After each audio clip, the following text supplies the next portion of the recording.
تو آپ تینوں جمہوری پولیٹیکل پارٹیز اپنے آپ کو کہتے ہیں، آپ تینوں یہ کہتے ہیں کہ ہم سویلین بالادستی، جمہوریت، یہ سب کچھ چاہتے ہیں، تو آپ تینوں کیا اس ہائیبرڈ نظام کے ساتھ کمپرومائز کر کے عوام کو یہی تحفہ دینا چاہتے ہیں، یا اس سے کبھی ہمیں چھٹکارا پا سکیں گے اس ہائیبرڈ نظام سے کہ نہیں؟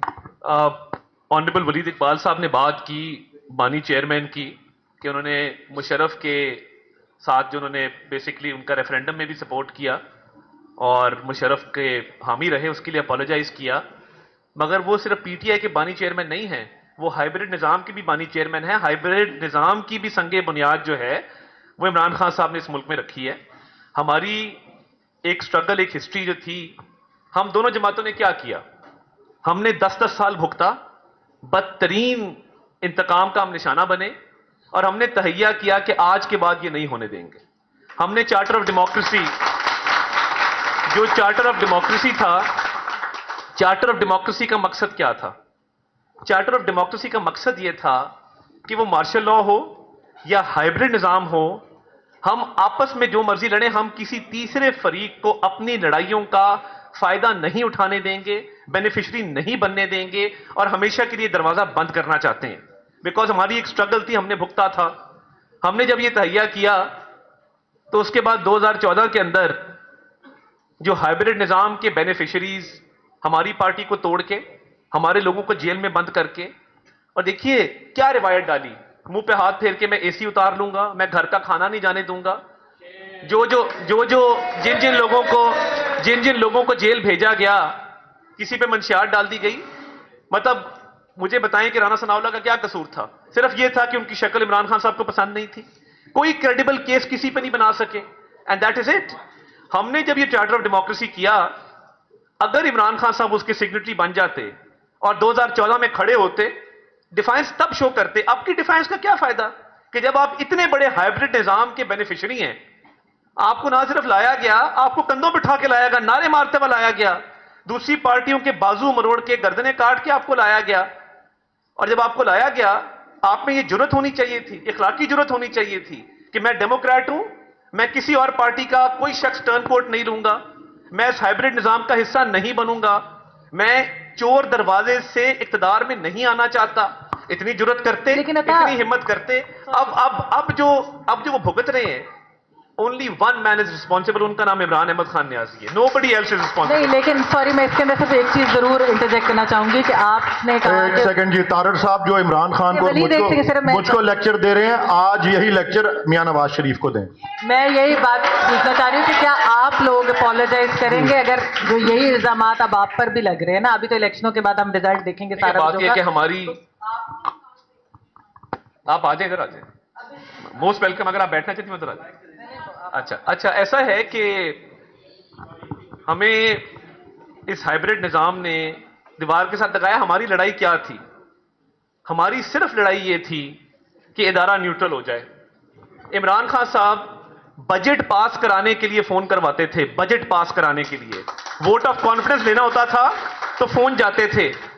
تو بات یہ، ہم تو صرف یہ کہتے تھے کہ نیوٹرل ہو جائیں۔ اب آپ نے اتنا بینیفٹ اس سسٹم سے اٹھایا، آپ نے اپنے مخالفوں کو دیوار کے ساتھ لگایا، دیوار میں چنوا دیا، بلکہ ہم پھر بھی آپ کی طرف ہاتھ بڑھاتے رہے، ہم کہتے رہے سنبھل جاؤ، سمجھ جاؤ، چارٹر آف اکانومی کر لو، کشمیر پہ بات کر لو، کٹھے ہو جاؤ، مگر چور ڈاکو کی گردان تھی۔ تو آج جب آپ کی گھڑیاں نکل رہی ہیں، آپ کی چیزیں نکل رہی ہیں، بیسیکلی وہ چاہتے یہ ہیں کہ جو لاڈلازم اور جو ایک تسلسل تھا فیسیلیٹیشن کا، سہولت کاری کا، وہ آج بھی جاری رہے کہ میرے جینوئن کیس بھی ہو تو مجھے کوئی نہ پوچھے، کیونکہ میں ہائیبرڈ نظام کے ذریعے آیا تھا، تو میں ہائیبرڈ نظام کا ہی بینیفیشری رہنا چاہتا ہوں۔ ہم تو جائیں گے عوام کے پاس، ووٹ لیں گے۔ جی، میرے دونوں دوستوں نے بھٹو صاحب کا ذکر کیا ایوب صاحب کے حوالے سے، تو جنرل ایوب خان کی کیبنٹ سے ذوالفقار علی بھٹو نے استعفیٰ دیا اور اس کے خلاف باقاعدہ موومنٹ چلائی، اور اس کے بعد ایک جنرل کے ہاتھوں، جو کہ ضیاء الحق جس کو اپنا بیٹا کہتا تھا نواز شریف کو، اس جنرل کے ہاتھوں وہ پھانسی پہ چڑھے اور انہوں نے وہ پرائس پے کی۔ اور آج تک اگر تمام حالات کے باوجود پیپلز پارٹی زندہ ہے تو وہ انہی جرنیلوں کے ظلم کی وجہ سے زندہ ہے جو بھٹو صاحب کے ساتھ ہوئے۔ اب میں آپ نے بات کی ہائیبرڈ نظام کی، تو عطا تارڑ صاحب جو ہیں وہ ہائیبرڈ نظام کا ذمہ دار پی ٹی آئی کو قرار دے رہے ہیں.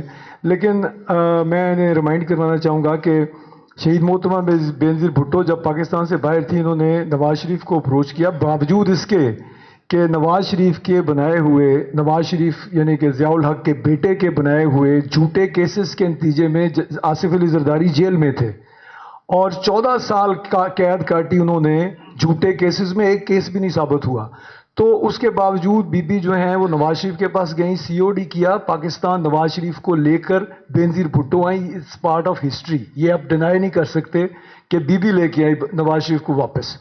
اور اس کے بعد بی بی شہید ہوتی ہیں, حکومت بنتی ہے, سی او ڈی کے تحت کیبنٹ میں حلف اٹھایا جاتا ہے اور یہ لوگ استعفیٰ دے کے پیپلز پارٹی کو ڈچ کرتے ہیں, سی او ڈی کی دھجیاں اڑاتے ہیں. اور اس کے بعد جنرل کے ساتھ مل کے نواز شریف کالا کوٹ پہن کے میمو گیٹ کیس میں سپریم کورٹ اور ہائی کورٹ میں جاتے ہیں. تو یہ لوگ بات کرتے ہیں ہائیبرڈ نظام کی. دے ور پارٹ آف ہائیبرڈ نظام, they were born through a hybrid نظام in 1985 اور بلینرز نے وہ ہائیبرڈ نظام بنایا ہوا ہے. جو مافیاز ہیں وہ ہائیبرڈ نظام کے سپورٹرز ہیں اور 2 دفعہ آپ سی او ڈی کر کے ملک سے جاتے ہو, 10 سال بعد واپس آتے ہو, جیل سے چھوٹ کے جاتے ہو اور آپ کہتے ہو کہ ہائیبرڈ نظام کا بانی عمران خان ہے. ہاؤ از اٹ پاسبل کہ ایک بندہ سزا یافتہ ہے وہ جیل سے جائے اور واپس آگے کلیم کرے جی میری گل ہو گئی میں وزیر اعظم بن رہا. تو ہائیبرڈ نظام is invention of Pakistan Muslim League Noon. جو عمران خان جو کر رہا ہے وہ نواز شریف کو, اس کے پاس اور کوئی طریقہ نہیں تھا کہ اس نے دیکھا کہ یہ تو جو ہمارے بھائی لوگ ہیں ان کے ساتھ ملے بغیر سیاست نہیں کر سکتے, تو وہ ان کے ساتھ مل کے اس نے سارا کچھ کیا. اور اب اگر وہ اسی طرح واپس جیل میں چلا گیا ہے تو there is every possibility, you never know in Pakistan, کہ خان صاحب جو ہیں ان کو بھی جیل سے نکالا جائے, وہ لندن چلے جائیں اور 2 سال بعد وہی حال نواز شریف کا ہو جائے جو اس وقت عمران خان کا ہے. تو میں بار بار درخواست یہی کر رہا ہوں تمام دوستوں سے, نون لیگ کے اور پیپلز پی ٹی آئی کے, کہ آپ کندھوں پر سوار ہو کر آتے ہیں اور اس کے بعد آپ روتے ہیں کہ ہم تو بہت بڑے ڈیموکریٹ تھے, ہمارے ساتھ ہائیبرڈ نظام نے یہ کر دیا, ہمارے ساتھ ہائیبرڈ نظام نے وہ کر دیا. دیر از نو ہائیبرڈ نظام. آپ کو ڈیموکریسی کو سپورٹ کرنے کے لیے 2 قدم آگے جانا پڑے گا. جس جگہ پہ ہم کوائگمائر میں پھنس گئے ہیں 2 قدم پیچھے جانا پڑے گا. You have to be compromising with the system. اور اگر آپ 2 قدم آگے جا کے 1 قدم پیچھے آتے ہیں تو ultimately you will get your goal, اور آپ اس ہائیبرڈ نظام کو ختم کر سکتے ہیں اگر آپ کنسسٹنٹلی صرف ڈیموکریسی کے اوپر کی جو ویلیوز ہیں ان کے اوپر سٹینڈ کریں اور تالیاں نہ بجائیں اگر کوئی پارٹی جو ہے اس کو اقتدار سے باہر نکال دیا گیا ہے, الیکشن لڑنے سے نکال دیا گیا باہر, اور اس کی لاجکس پبلکلی نہ دیں کہ جی یوں ہو گیا, انہوں نے یوں کر دیا. ٹھیک ہے انہوں نے غلطیاں کی, لیکن آپ یہ یاد رکھیں کہ 2 مرتبہ آپ کا لیڈر جو ہے اس ملک سے فرار ہو چکا ہے. فرار تو نہیں کہنا چاہیے, جا چکا ہے, زبردستی بھیجا گیا یا جیسے بھی بھیجا گیا. تو وہ وقت دوبارہ بھی آ سکتا ہے. ہائیبرڈ نظام کا جو 100% ذمہ دار ہے وہ میاں نواز شریف ہے, اور ہم لوگ جو اس سسٹم میں پھنسے ہوئے ہیں وہ ان بلینرز کے بنائے ہوئے اس ہائیبرڈ سسٹم میں پھنسے ہوئے ہیں جنہوں نے ساری سوسائٹی کو ایک پیٹرن دے دیا ہے. اور جن لوگوں جو لوگ اس ہائیبرڈ نظام کا فیس سمجھے جاتے ہیں ان کو اس پوزیشن میں لے کے آنے والی بھی نون لیگ ہے, کیونکہ یہ صرف سرمایہ کی سیاست کرتی ہے, پورا نظام خریدتے ہیں. یہ اوپر سے لے کے نیچے تک پورا نظام خریدتے ہیں اور اس کے بعد یہ الیکشن میں اترتے ہیں, اور اب بھی یہی ہونے جا رہا ہے. لیکن پاکستان پیپلز پارٹی جس کو آپ ہائیبرڈ نظام کہہ رہی ہیں, جس کو میں ہائیبرڈ نظام نہیں کہوں گا, یہ نواز شریف کا بنایا ہوا نظام ہے, یہ ضیاء الحق کا بنایا ہوا نظام ہے. ہم اس نظام کے خلاف لڑیں گے اور انشاءاللہ تعالی آخری فتح عوام کی ہوگی.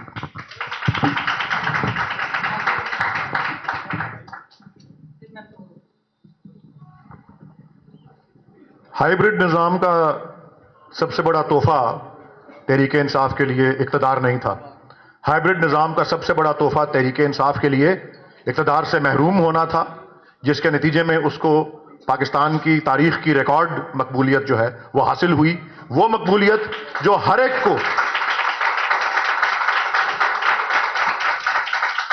کی چیخیں نکالتی ہے.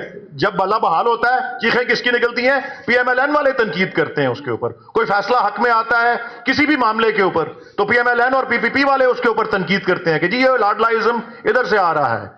میں آپ کو یہ عرض کر دوں، یہ گھڑیاں نکال رہے ہیں، یہ توشہ خانہ نکال رہے ہیں. عمران خان کے پاس بہت سے، اس کی زندگی جس طرح سے تھی، اس کے پاس جس طرح کا حالات رہے، وہ شوگر ملز بنا سکتا تھا، وہ ٹیکسٹائلز فیکٹریز بنا سکتا تھا، وہ نارمینڈی کے اندر مینشنز لے سکتا تھا، وہ سر محل خرید سکتا تھا، وہ ایون فیلڈ پارک لین کے اندر اپارٹمنٹس لے سکتا تھا. اس نے ہسپتال بنائے، اس نے یونیورسٹیاں بنائی، اور حکومت میں آنے کے بعد بھی اس نے غریب پرور پالیسیاں بنائی. بسپ کو ڈاکٹر سنیا نشتر نے 8,25,000 لوگوں سے پاک کیا جو وظیفے لے رہے تھے، جن کے گھر میں 2 ٹیلی فون لائنز تھیں، جن کے گھروں میں گاڑیاں رجسٹرڈ تھیں، جو ملک سے باہر جاتے تھے اور پھر وظیفے لے رہے تھے. احساس پروگرام دیا، اس کے ذیلی پروگرام دیے، پاکستان کو کووڈ کی وہ پالیسی دی، وہ غریب پرور پالیسی. سارا سسٹم خلاف تھا کہ جی آپ لاک ڈاؤن جو ہے وہ کریں. Imran Khan was the one who took the stand کہ نہیں جی، یہ غریب لوگ، یہ ریڑھی والے، یہ مزدور یہ سفر کریں گے. ان کے بنائی ہوئی پالیسی تھی جو امپلیمنٹ ہوئی اسمارٹ لاک ڈاؤنز کی، جس کے بارے میں لیری سمرز نے بھی یہ کہا، U S former treasury secretary and former president of Harvard university, کہ اگر ٹرمپ ایڈمنسٹریشن نے یہ اقدام لیے ہوتے تو امریکہ $10 ٹریلین کا فائدہ حاصل کر سکتا تھا. پھر یونیورسل ہیلتھ انشورنس دی، سنگل نیشنل کریکولم دیا تاکہ آپ کی کراس کلاس کوآپریشن ہو سکے جس طرح ایک سوشل ڈیموکریسی میں ہوتی ہے.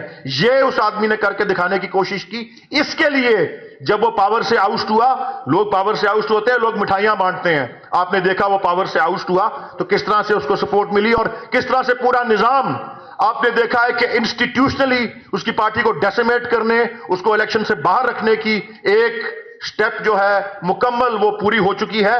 اب اگلی سٹیپ آئے گی الیکشن ڈے کے اوپر، جو جس طرح سے ریگنگ ہوتی ہے الیکشن ریزلٹس کے حوالے سے. اور یس، اس کے بعد جب الیکشن ریزلٹس آ جائیں گے، چونکہ یہ سب لوگ انڈیپینڈنٹ الیکٹ ہوئے ہیں، پھر ان کی آرم ٹویسٹنگ ہوگی، ان کو بائی آؤٹ کرنے کی کوششیں ہوں گی. یہ ساری چیزیں آپ دیکھیں گے. پاکستان میں تحریک انصاف دفن نہیں ہو رہی ہوگی، پاکستان میں جمہوریت کی دفن جو ہے وہ تدفین آپ وہ دیکھیں گے. اچھا، اب میں فلور اوپن کرنے لگی ہوں کویسچنز کے لیے، لیکن پلیز ایک سیکنڈ رولز. پہلی چیز ہے آپ اپنا نام بتائیں گے اور کس پینلسٹ سے سوال ہے، اور صرف سوال کریں گے. یہاں پر کوئی میں